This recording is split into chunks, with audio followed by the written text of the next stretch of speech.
Halo, assalamualaikum warahmatullahi wabarakatuh. Ketemu lagi kita ya. Yang udah ngeklik video ini aku mau ucapin makasih banyak, dan yang baru join aku mau ucapin welcome. Kok tangannya gini sih? Emang mau minta uang? Aku mau ngucapin selamat datang ya di channel YouTube aku, dan semoga kalian suka sama video-video aku. BTW kemarin kita kan udah pernah tuh ya bahas tentang kasus pembunuhan yang berasal dari Facebook sampai-sampai dipanggil dengan Facebook murder. Sekarang ada lagi friend. Jadi perkenalannya itu melalui Facebook, akhirnya ketemuan dan terjadinya tindak kriminal yang fatal. Kejadian ini tuh pada tanggal 28 November, friend, di tahun 2018.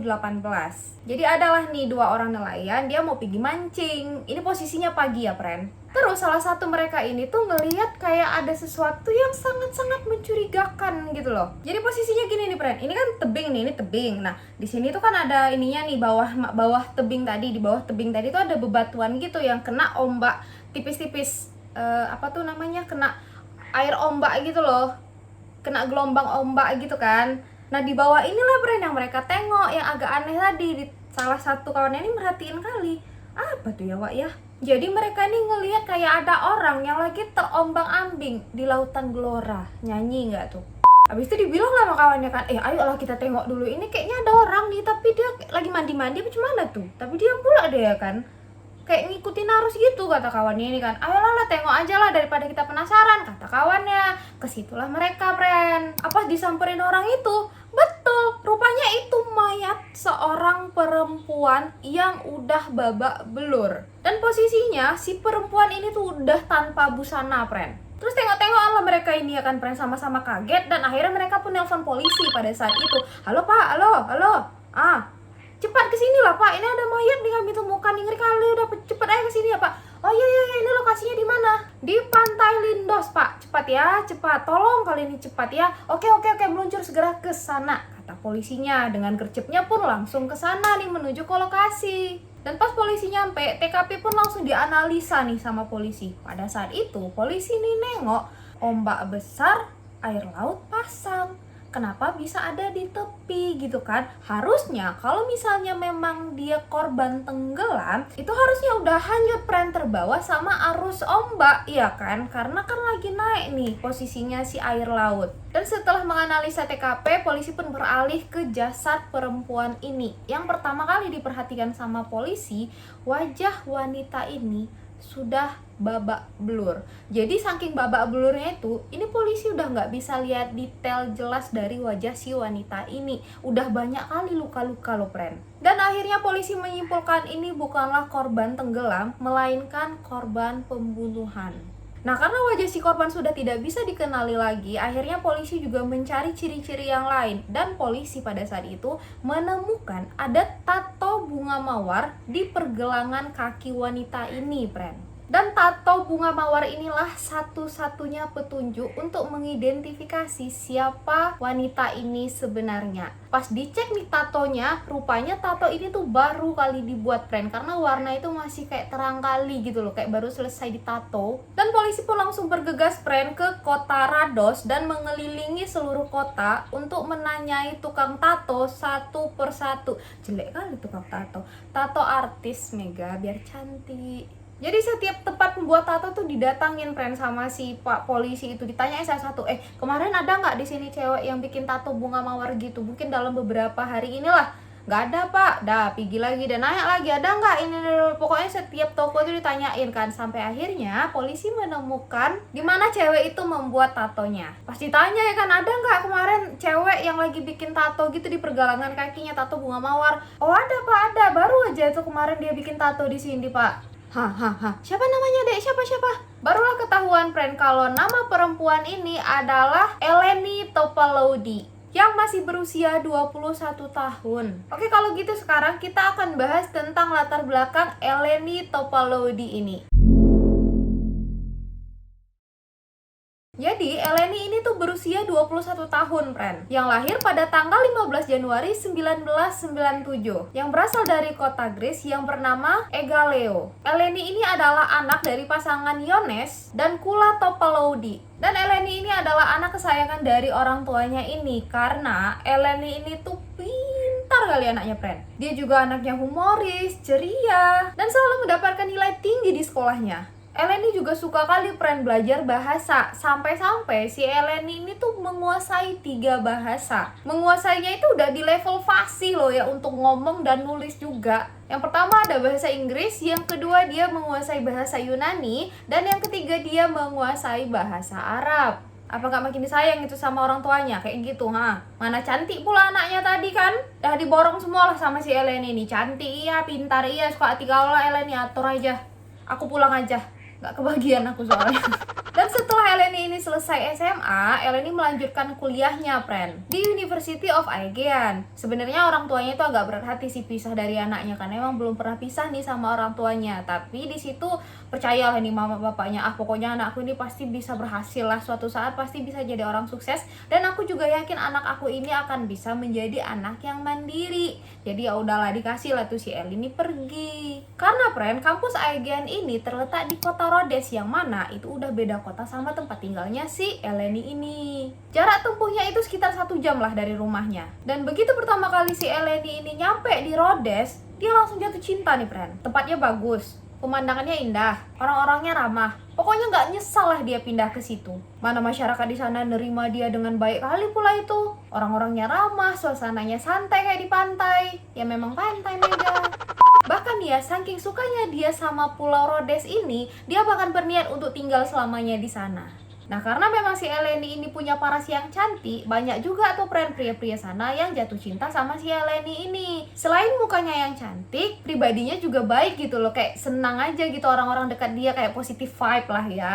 Dan salah satu pria yang suka sama Eleni ini tiba-tiba nge-add Facebooknya si Eleni. Dan lelaki yang baru nge-add Facebooknya si Eleni ini juga udah ngirim pesan nih friend, ngajak kenalan lah dia. Ya biasalah ya, jurus-jurus basa-basinya cewek kah. Nama laki-laki ini adalah Alexander Lotsai. Usianya sama friend, 21 tahun juga. Dan setelah diperhatikan lagi sama Eleni, bolehlah, ganteng, maskulin, terus badan-badan yang suka olahraga gitu loh. Ngerti kalian kan? Aku sematkan fotonya, kalian tengok ini. Dan muka si Alexander ini tuh kayak muka-muka anak baik, gak ada muka-muka banditnya lah. Suka ikut lomba maraton dia, dan dia juga suka ikut kayak kegiatan-kegiatan amal gitu loh. Dan Alexander ini berasal dari Albania, friend. Jadi mereka tuh sama-sama rantauan ya, anak rantau. Karena mungkin si Eleni ini udah ngeliatnya gak ada yang aneh-aneh, akhirnya di ACC lah tuh Facebooknya. Barulah mulai dibalas sama si Eleni ini, chat-chat dari si Alexander. Udah balas-balasan pesan gitu, rupanya mereka nyambung, friend. Si Alexandernya juga baik, ramah, sopan, terus kayak suka muji-muji si Eleni inilah, kayak ih cantik kali lo kau, kayak gitu. Aku suka kali nengok kau, gitu-gitulah. Intinya si Eleni ini dibikin nyaman lah sama si Alexander. Dan Alexander juga udah punya kesan yang baik nih di mata si Eleni, nggak pernah neko-neko soalnya kan.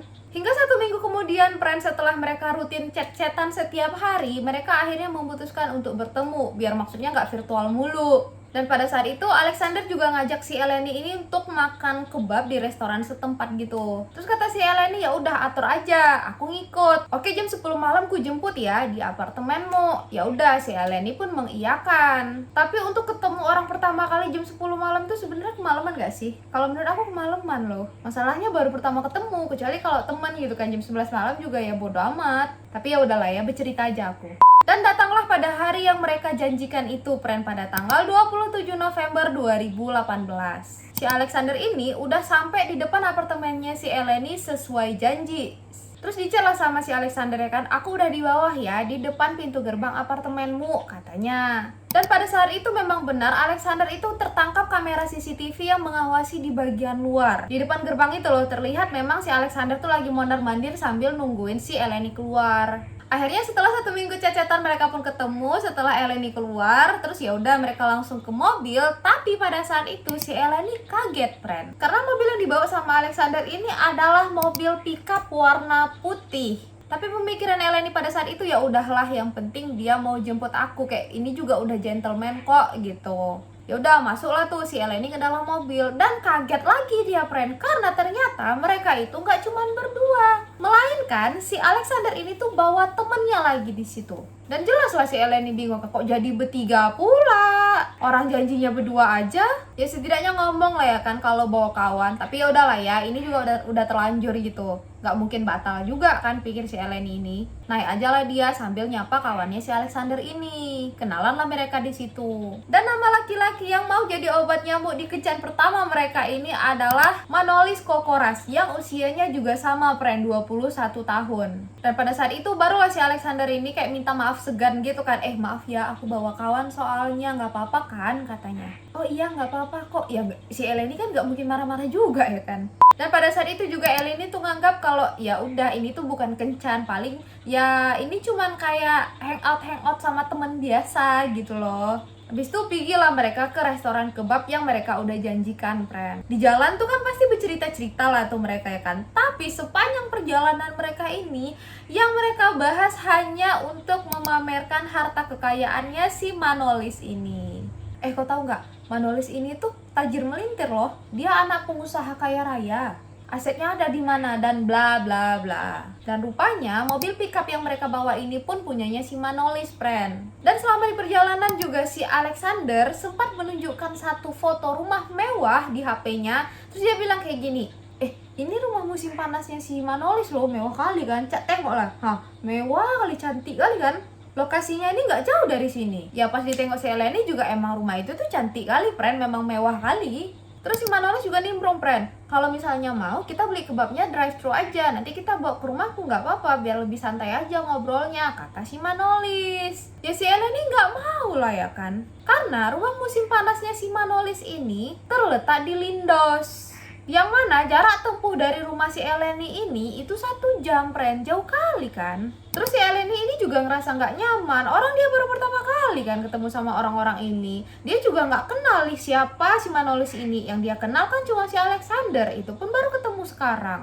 Tapi memang di sini si Alexander tuh ngerayu-rayu terus, friend, untuk supaya si Eleni ini mau. Dan karena si Eleni juga nggak enak nolak, akhirnya diiyakan, friend, sama si Eleni. Bermodalkan dia mempercayai Alexander, yang udah seminggu tuh dikenal sama dia dan memang udah memberikan kesan baik. Setidaknya kalau misalnya temennya ini macem-macem sama si Eleni, ada Alexander lah yang mau nolongin dia. Gitulah dipikirkan si Eleni waktu itu. Dan setelah mereka membeli kebab di restoran lokal itu, mereka juga langsung pergi, friend, menuju Lindos, ke rumah musim panas mewah milik keluarganya Manolis. Dan mereka makan kebab dan minum-minum cantik lah di atap rumahnya si Manolis ini. Tapi sebenarnya di jalan sebelum menuju rumah si Lindos tadi, kok Lindos sih, rumah mewahnya si Manolis tadi, si Eleni ada, friend, ngechat kawannya. Karena hatinya ini nggak tenang aja gitu loh, kayak udah nggak betul, gelisah aja dia pokoknya. Di chatnya lah temennya, tolong telepon aku 1 jam lagi, biar aku ada alasan untuk pergi, kata si Eleni ini. Oke, kata kawannya. Dan 1 jam kemudian, sesuai permintaannya Eleni, sahabatnya ini pun menelpon Eleni tepat waktu. Tapi sayangnya telepon itu tidak pernah sekalipun terjawab, malahan kesambung, friend, ke pesan suara. Dan benar saja, malam itu Eleni nggak pernah pulang ke rumah. Hingga keesokan paginya pada tanggal 28 November 2018, 2 orang nelayan tadi menemukan jasadnya si Eleni terapung-apung di tepian dangkal tebing tanpa memakai busana sehelai pun. Lalu, apa sebenarnya yang terjadi sama Eleni? Kalau gitu, masuk kita ke kronologi kejadian. Jadi setelah tubuhnya Eleni ditemukan tadi, semua barang-barang Eleni juga rupanya dilempar, friend, dari atas tebing tadi gitu. Ada tasnya, ada bajunya, sepatu, handphone. Dan di handphone inilah polisi ngecek semua aktivitas Eleni sebelum kejadian, termasuk isi chat-chatan dia dengan Alexander di pesan Facebook, yang mana dia dijanjikan dijemput di apartemennya pada jam 10 malam untuk beli kebab. Dan polisi juga langsung ngecek, friend, CCTV yang ada di apartemen itu, dan benar saja terlihat Alexander yang menjemput Eleni. Tapi pada saat itu juga dia kelihatan mondar-mandir, dan akhirnya dia menghilang sambil membawa Eleni menggunakan mobil pickup putih. Lalu diinterogasilah si Alexander ini, friend, dan gak butuh waktu lama Alexander langsung mengakui semua perbuatannya. Diceritainnya semua nih sama polisi, friend. Iya pak, benar, kami jemput si Eleni ke apartemennya menggunakan mobil pickup milik bapaknya si Manolis. Dan Manolis juga ada di sana, Pak. Kemudian kami membeli kebab, barulah kami pergi ke rumah musim panasnya si Manolis. Berarti di sini polisi udah mempunyai nama baru ya, friend, yang bernama Manolis. Kalau gitu, aku akan bahas tentang latar belakang Manolis dulu ya.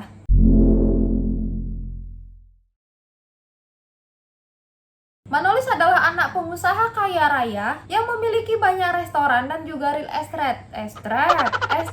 Dengan harta segunung inilah, friend, membuat keluarganya si Manolis ini sangat dihormati sama penduduk setempat. Dan keluarga Manolis ini juga terkenal kali, friend, di Pulau Rhodes itu. Si Manolis ini terkenal sebagai anak yang manja, friend. Dia juga sering loh berurusan sama polisi, gara-gara dia suka nyerang orang dan dia juga suka maling. Tapi keluarganya si Manolis ini selalu menyelesaikan semua masalah-masalah Manolis ini ya dengan uang, karena kan memang mereka orang kaya. Dan hal itu juga dilakukan untuk menjaga reputasi keluarga di depan publik. Nah, itu sedikit latar belakangnya si Manolis ya. Lanjutkan ceritaku tentang kronologi kejadian tadi, friend. Nah, abis mereka beli kebab, pergilah mereka ke rumah si Manolis yang mewah kali tadi ya kan. Disitulah mereka makan kebab sambil minum-minum cantik dan menghabiskan waktu mereka di sana nih. Dan setelahnya mereka berdua, Alexander sama si Manolis tadi, menawarkan kepada si Eleni untuk having sex together, like threesome. Tapi Eleni menolak dan Eleni langsung meminta pulang, friend. Karena reaksi si Eleni inilah membuat si Alexander sama si Manolis naik pitam. Akhirnya Eleni juga langsung diserang secara brutal. Mereka langsung memukuli si Eleni dan mereka juga mencekik lehernya si Eleni sampai pingsan. Dah begitu sadar nih si Eleni, mereka langsung serang lagi pakai pisau dan setrikaan. Sampai akhirnya mereka berhasil memperkaos si Eleni dalam keadaan sudah tidak sadar. Dah setelah keadaan makin kacau ya kan, si Manolis tiba-tiba mikir gini, friend. Nih kayaknya kalau dia bangun nanti pasti dia buka suara nih. Nanti kalau sempat dia lapor polisi kayak mana ya? Habislah nih ya nama keluargaku jelek dibuat dia nih. Nggak bisa aku biarkan lagi dah nih. Akhirnya Manolis memutuskan untuk menghabisi nyawanya si Eleni. Pergi mereka kan dibawanya tubuh si Eleni tadi pakai mobil pickup tadi. Dan di perjalanan si Eleni sempat sadar, friend. Bahkan dia sempat ngomong kayak gini, tolonglah bawa aku ke rumah sakit kali nih, kata si Eleni. Tapi yang mereka nggak peduli lah, orang mereka tujuannya udah pengen ngebunuh si Eleni kok. Sampailah mereka ke tepian tebing di tempat si Eleni tadi ditemukan, friend. Dan mereka juga langsung melemparkan tubuhnya si Eleni ke bawah tebing tadi yang tingginya 10 meter. Mereka berharap kalau tubuhnya si Eleni akan tenggelam di air pantai itu. Tapi sayangnya Eleni malah terjatuh di perairan dangkal di tepi tebing tadi, sangkut di bebatuan situ. Dan yang paling mirisnya lagi nih, friend, pas jatuh itu Eleni belum meninggal loh. Dia masih hidup loh. Cak, kalian bayangin dulu. Dia udah dipukuli habis-habisan sampai babak belur, pakai pisau, pakai setrikaan, terus udah tuh dilempar badannya dari atas tebing dengan ketinggian 10 meter. Yang itu kena bebatuan badannya, tapi masih hidup. Karena setelah diotopsi, kematian Eleni dinyatakan karena tenggelam air laut. Jadi pas dia udah jatuh nih kan dari atas tebing ke bawah, itu kan kena bebatuan, otomatis badannya itu tulang-tulangnya kan mungkin pada retak kan. Dia juga udah gak ada tenaga karena udah habis dipukuli kan, di babak belur loh dia. Udah sakit semua nih badannya, dia udah gak bisa gerak. Lalu datanglah ombak menenggelamkan dia, walaupun di tepi-tepi kan. Cuman kalau dia udah gak bisa gerak, gimana kalau tiduran aja kayak gitu? Ya ketutupan lah mukanya kan. Habislah nafas dia, udah gak bisa nafas dia, meninggallah dia. Jadi dia meninggalnya bukan karena dipukulin, tapi karena tenggelam air laut. Bisa gak kalian bayangkan itu? Aku yang ngap sadis sekali loh. Dan begitulah kejadian kronologinya, friend. Nah, pengakuan dari Alexander ini kan udah cukup jelas sekali nih, friend. Tapi pada saat itu, si Manolis menyangkal semua tuduhan itu. Nggak ada. Nggak tahu aku apa-apa tentang pembunuhan ini. Jangan kalian bawa aku ya. Bapak tahu, itu kerjaan si Alexander sendirian. Nggak ada aku. Tapi rupanya berita ini sudah tersebar di seluruh kota Yunani. Dan masyarakat di sana pun mulai marah nih, friend. Dan menuntut pihak berwenang lebih tegas lagi untuk menyikapi kasus ini. Mereka juga menuntut perubahan undang-undang dan hukuman atas pelaku pembunuhan. Biar lebih berat lagi gitu hukumannya. Dan keluarga Manolis yang kaya raya dan banyak uang, lagi-lagi mencoba melepaskan Manolis dengan bayaran yang gede kali nominalnya. Gitu ngomongnya, friend, yang gede kali. Aduh, sakit. Tapi ditolak, friend, oleh pengadilan. Sama ya kayak di Indonesia, dia kalau udah viral tuh baru hukuman seadil-adilnya. Tapi nggak tahu deh, aku asal ngomong aja. Dan akhirnya Alexander dan Manolis menerima hukuman penjara seumur hidup atas kasus pembunuhan dan menerima hukuman 25 tahun penjara atas pemerkosaan dan penghilangan barang bukti. Pihak keluarga Manolis mengajukan banding ke pengadilan tinggi, tapi banding mereka ditolak, friend. Dan Manolis tetap menerima hukuman yang seperti putusan pengadilan sebelumnya. Dan gara-gara baca kasus ini, seketika aku ingin menjadi psikopat dan pengen kujedotkan kepalanya mereka itu ke dinding yang gak rata gitu, biar sakit kali rasanya itu. Astagfirullahaladzim. Gede kali aku lihat tingkah mereka inilah. Jadi gimana, friend, menurut kalian kasus ini? Tulis pendapat-pendapat kalian di kolom komentar ya. Dan ini ya, buat kalian-kalian yang mau ketemuan tapi kenalannya melalui dating apps ataupun melalui media sosial, yang pertama, kalian harus video call dulu, friend, sebelum ketemu, biar nanti kalian gak ngerasa dibodoh-bodohin. Dan yang kedua, jangan pernah mau ketemu di tempat yang sepi apapun alasannya, kayak di hotel, rumah boleh asal ada orang tua kalian ya. Tapi kalau misalnya kalian sendiri, jangan mau. Pilihlah tempat yang rame, kayak di mall atau di kafe-kafe gitulah. Jadi kalau ada apa-apa, ya nggak mungkin ada apa-apa, friend, kalau kalian tempat rame, karena dia nggak akan berani. Itu ya, kecuali kalau misalnya orangnya kalian udah kenal lama, barulah suka kalian lah. Kalian lah yang bisa nilai kalian percaya sama orang ini apa enggak. Tapi kalau untuk pertama kali, please, jangan pernah kalian ketemu di tempat yang sepi. Setidaknya kalau rame, kalian tuh bisa teriak gitu loh. Insya Allah lah, jauh lah itu dari hal-hal yang aneh kalau misalnya kalian ketemu di tempat yang rame ya. Ingat, kejahatan terjadi bukan hanya ada niat dari si pelaku, tapi juga karena adanya kesempatan. So friend, please stay safe ya. Dimanapun kalian berada, stay safe. Dan gak capek-capek aku ngedoain semoga kita selalu didekatkan dengan orang-orang yang baik, dan pastinya kita juga baik dulu. Kalau gitu aku pamit undur diri dan sampai jumpa di video selanjutnya. Bye bye. Assalamualaikum warahmatullahi wabarakatuh.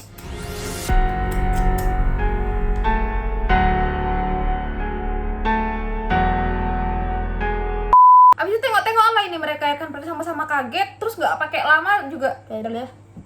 Dan pas polisi nyampe, dan akhirnya polisi menyimpulkan ini bukanlah kolam. Hingga keesokan harinya pada tanggal 28 November, ya Allah, gak butuh waktu lama, Alexander kemudian mengakui semua perbuatannya. Jadi mereka ini menjemput Elena, friend, menggunakan mobil bapaknya si Manolis. Dan hal itu juga dilakukan untuk menjaga reputasi keluarga si Dan mereka